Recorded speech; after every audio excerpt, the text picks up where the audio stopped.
Hey guys, it's Alicia with WTI. Are you looking to pack some fuel with you on a trip? I want to show you the RotopaX gas container. This is the 1.75 liter, and this is such a handy thing. So we use this here with the RotopaX mount, and it works awesome to keep some extra fuel on the bike if you're worried you're going to run out, if you're going on a long trip, maybe there's not a lot of gas stations, or whatever you're doing. You don't have to use this with a motorcycle. You can use it in a variety of applications and have that little bit of fuel reserve. So the gas can itself is nice and thin, so it is perfect for the bike because it does not stick out really far, it doesn't take up a lot of space, and it is just a nice manageable size. So the way that it works is you use it with the mount and you place this on the mount and then tighten it up, and it holds in place really, really well.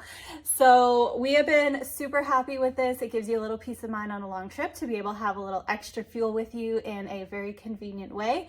So would definitely recommend these really high quality and well-designed fuel cans from RotopaX, and that's my point of view.